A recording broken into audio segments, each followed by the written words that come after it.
Hello and a very warm welcome to Advanced Higher Biology as part of Kinross High's Virtual School. Mr. Collier and myself are looking forward to getting to know you and teaching you all this year. Obviously, quite a few of you were in higher biology with us last year. Those of you who were higher human, don't worry, we won't hold it against you. We're looking forward to seeing you when we get back into school, whenever that might be. We just wanted to take the opportunity just now to just go through a couple of things about the course, what you can expect, and our plans for the virtual school process, and then hopefully what we'll be doing as we get back into school.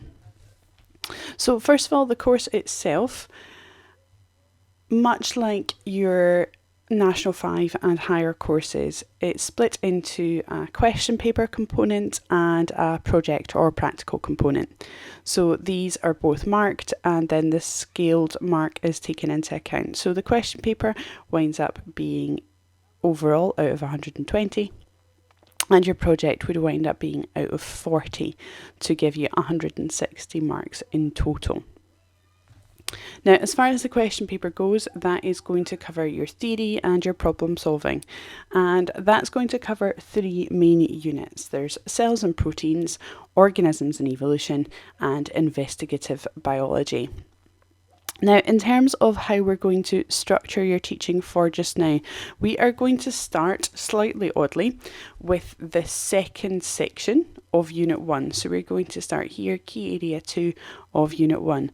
And I just want you to be aware that this is how we're teaching in case you're looking for any other materials. So if you're using a textbook or if you're looking at things on Scholar, this is where we're running from just now. So we're going to start with the protein section before we finish off Unit 1, membrane proteins, communication and signalling, and protein control of cell division. Now, obviously, we do not know timings yet, but hopefully, just as we're finished that, we'll be ready to head back into school in some capacity. And that's when we'll pick up on Unit 3, that being scientific principles and procedures, experimentation, and reporting and evaluation of biological research.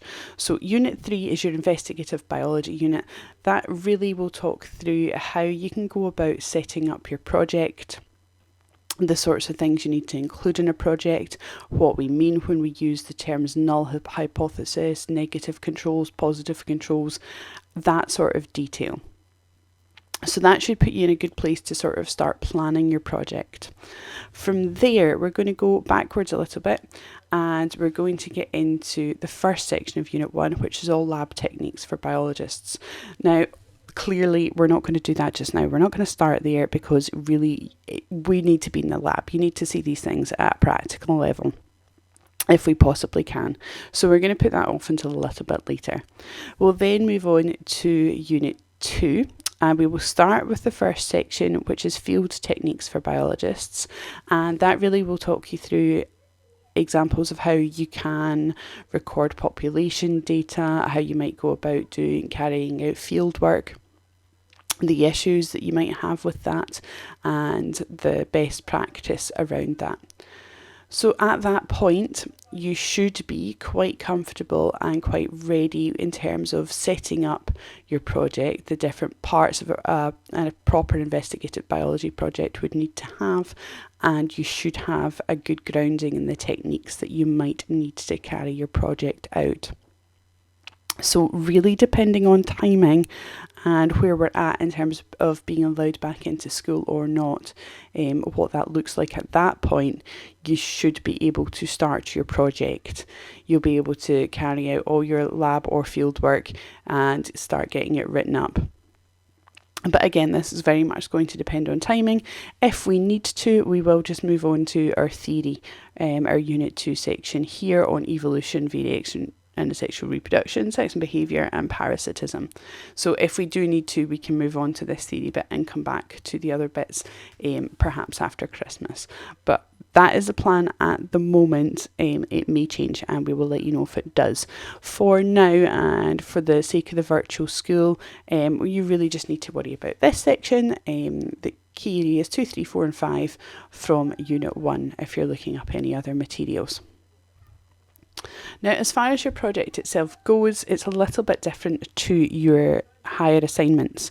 So previously you were maybe given a choice of 2 or 3 different practicals and carried them out.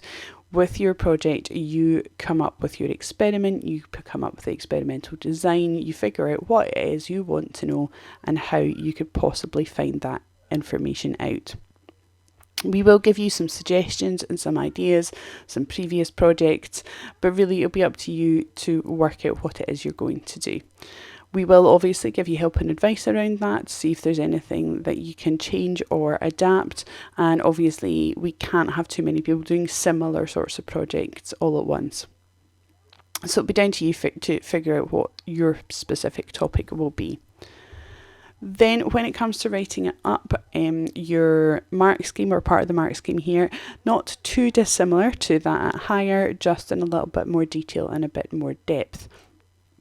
And again, we will talk you through each of these little sections as we come to how you can make sure that you're going to fulfill all of these marks. So as far as our virtual school goes, we will be posting tasks once a week and the completion deadline will be for the end of that week. So for example, beginning our school timetable on the 11th of May. You will see some tasks coming out first thing on the 11th of May, and the deadline will be for the 17th of May, the following week. So that's really just to give you guys a chance to try and schedule your own work, to try and manage your own time and figure out when you're going to get things done. However, it also gives me the opportunity to have all of your work sort of signed off and completed at the end of one week before we start the next. Obviously, we're doing this for several classes at once, so that does make our time management a little bit easier as well. Roughly the structure of our week will go something like having some kind of starter task with a review of previous knowledge or checking previous answers, and as we get more and more into the course, this will start to cover a little bit of revision as well. We'll then do some new lessons, so there will be some videos to watch and completing your notes, and I'll show you what those look like in a second.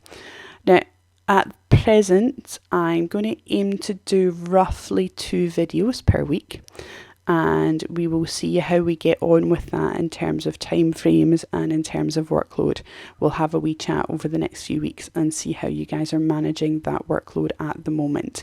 Obviously, we need to find the balance between not being too overwhelmed with too much work to do, and depending on your other subjects and how that's working, and making sure we're not too far behind when we get back into school. Obviously, we've got a sort of advantage at the moment. We're starting the new timetable about 3 weeks early. However, that will have to take into account the potential disruption we might have as we go back to school, whenever that might be. So we'll have a wee chat about how the workload is going over the next couple of weeks. Finally, you'll maybe look at some practice questions, some past paper questions, and checking your new knowledge. Now, one of the things we might do, or that we'd quite like to do going forward, is having a little check-in on a weekly basis, probably through Zoom, and just doing that as a voice call, not as a video call. And what we hope to do is start running those early in the week, so not starting the first week of the new timetable, possibly the second week, having a little get together on a Monday or Tuesday, and during that period what we'll do is we'll go through the previous week's practice questions or past paper questions, go through the answers to those, see what they look like, and try and give you a little bit of feedback on those. And just use it as a chance to check in and ask any questions on anything you don't understand. Now, as far as Google Classroom goes, this is the sort of thing you can expect to see on a weekly basis. We will be posting up an assignment, which will have a specific due date, and there will be some instructions, the learning intentions and the success criteria that you need to know for this section, as well as the specific tasks that you need to do.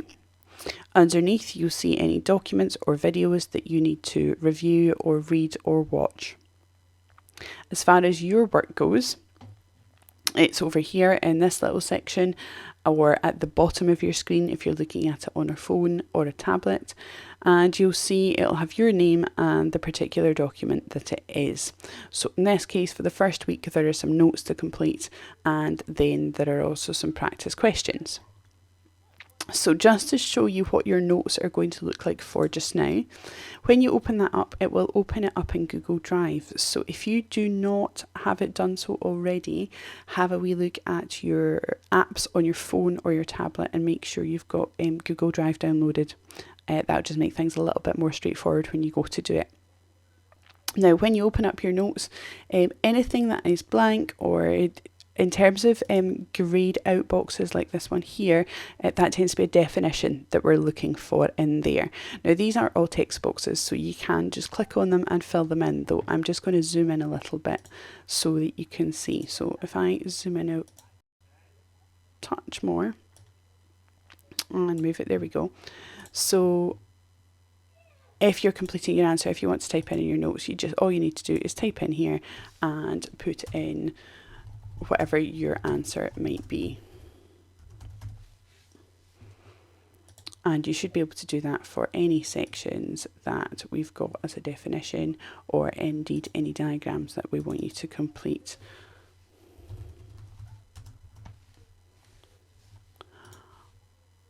So once you're finished, you will be able to either scroll back out or fill in any other sections that you've missed, making sure you're reading through the information. There might be 2 or 3 pages that you need to work through, diagrams to fill in or label. And once you're done, all you need to do is close down the document. Now, I will say just now that if you are going to rewrite your notes or redraw them or anything, that is fine, that is up to you. However, I would really, really like it if you could complete them on these slides documents. That just gives me a chance to be able to review them properly in terms of sort of marking and reviewing. I know prior to this, a few of you were maybe taking photos of your work and uploading them. That is fine if it is absolutely the only way that you can manage. However, I slightly doubt that that is the case. If you're able to see the slides, you should be able to edit them and fill them in. When we return to school, we will be able to quite quickly pull together these notes documents. So as you can see, this is just 3 pages long. This is just for week 1. When you get into week 2, there'll be another few pages to do, and so on for week 3 and week 4. When we get back into school, we will pull all of those small documents together to make one set of notes for you, and we should be able to print them off as a hard copy. It's just simpler for us at the moment to have them separated out into separate documents. Obviously, if you are working your way through these, or if you've got a printer at home and you want to print out and make your own hard copies, that's absolutely fine. Maybe just do that after you've filled them in on here so that you can do that. So if you did want to do that, you're just going to go up here and go to File and Download. And you can download it in whichever format works best for you. But I would ask that you complete them on Google Drive for me just now. So if you close them down once you're finished, and then you just put the hand in and then submit button, and that means that I can review them and I can leave you any comments or anything that I want you to change or check. If there is anything that you're struggling with, if you're not quite sure, you don't quite understand something, drop us a little question on there. Bear in mind that I've still got 2 small children at home with me, so I will get to your comments when I can. I'm doing most of my work in the evening at the moment, so if you don't hear from me sort of too much through the day, then just be aware that I will be getting back to you when I can. So I am looking forward to teaching you all this year. I'm very much looking forward to getting back into the classroom and seeing all your lovely happy faces whenever that might happen. For now, please do stay safe, stay indoors, do all your socialising online, and hopefully we'll all get out of this situation sooner rather than later. Please give us a shout if there's any questions.